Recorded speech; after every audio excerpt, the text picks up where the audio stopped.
Thank you for clicking this video. This is Batok with Ola and my name is Mujola Olu, and I'm so happy to be here once again. Today I want to talk about legislative immunity. In the last episode we talked about executive immunity, and today we want to talk about legislative immunity. What is legislative immunity? It's not found in the Constitution like executive immunity, but you can find it in the Legislative House Powers and Privileges Act, especially at section 3. So that section of the Legislative House Powers and Privileges Act states that the legislature, that is members of the legislature or the legislative arm of government, are protected from any civil liability for things that they do as legislators. That means that whatever they do on the floor of the house, particularly whatever they do according to that law, that Legislative House Powers and Privileges Act, or based on a standing order of the House, they cannot be called into question on those activities by any court of law. And this has been decided in several cases before the court. So a member of the legislative arm of government, a legislator now, whether it's House of Reps or Senate at the state level or the federal level, is protected from civil liability arising from whatever they do in the course of their duty, especially if that act is in tandem with the Constitution. So even though the Constitution does not protect them, give them the immunity like the executive, they have immunity by the law that I have cited, and the immunity covers them so long as they have not done anything contrary to the Constitution. I'll give you some examples. In Ime Ezeuke and McCarthy, it's a decided case. Ime Ezeuke was a member of the House of Representatives who had gotten into the House of Representatives on the platform of a party. Then there was some infighting between him and party leadership. He had dissociated himself from some directives given by the directorate of the party, and then the chairman of his party wrote to the Speaker of the House of Assembly asking that he be removed from the House committees that he was a member of on the platform of the party because of the infighting going on with the between him and the party, and because he had now been suspended from the party. So the Speaker read that letter from the party chairman on the floor of the House. Then Ime Ezeuke went to court against the Speaker, saying that he should not have read the letter. It was unconstitutional for him to read the content of the letter like that. So the court decided that it could not adjudicate on the matter because it concerns the legislature and how the processes by which they normalize their own affairs on the floor of the House. So the court could not meddle. So the court will not meddle. So you cannot bring a member of the House of Representatives or the Senate to court, on account of their acts within the House, asking the court to decide one way or the other, even if it concerns discipline. A member of the House of Representatives cannot be disciplined for their acts on the floor of the House or their acts in their capacity as a member of the House of Assembly, now whether representative or Senate. The court cannot discipline them for their acts as a legislator. That's what we're saying. So they can be disciplined for other things. For instance, if you look at Senator Elisha Abu, when he had that case where he had assaulted a woman and had been sued to court, the House constituted a panel, to inquire into the matter and to discipline him. So the House has its own disciplinary measures, but the citizen took him to court, for a civil matter.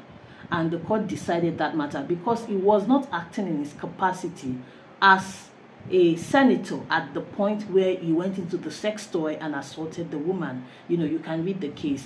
But at that time, people were calling for the House of Assembly to dismiss him, to do this, to do that. But no, he wasn't acting in their capacity. So if you look at it, the immunity that members of the legislative arm of government have is different from what the executive have. What the executive have is more like an absolute immunity, but that of the legislature is qualified in the sense that once what you're doing is not unconstitutional and it is in line with your duty as a senator, as a representative, the court cannot call you to question.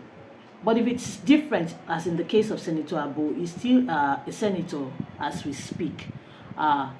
he was disciplined by the court for the civil matter for which he was sued. So he had civil liability for acts that he did outside of the scope of his functions as a senator. But the House also, of course, constituted a panel to look into it and see if he had contravened any of their rules or laws, by that act that was actually without the scope of his functions as a senator. So that's how to understand legislative immunity. It is immunity that protects the members of the legislative arm of government from civil liability or responsibility for their acts as legislators, acts on the floor of the House, things they say on the floor of the House in the passage of a bill, or comments that they make about the process of the House, everything related to, the scope of their functions or contained within the scope of their functions as members of the legislative arm of government. The courts cannot call that question. In Daya Uta and House of Assembly, Cross River State, the court held, and I'm reading out to you now, that the jurisdiction of the House over its own members and their right to impose discipline within their walls is absolute and exclusive. What is said or done within the walls of Parliament cannot be inquired into by a court of law. So this immunity really just protects them, in the performance of their function, particularly what they do on the floor of the House during proceedings. Maybe they make a comment now against anyone, or probably even against the speaker or something, and then you as an outsider, maybe the comment has come to you as defamatory. You can't sue them because they have made those comments while on the floor of the House performing their functions as a senator, as a House of Rep member, as a representative.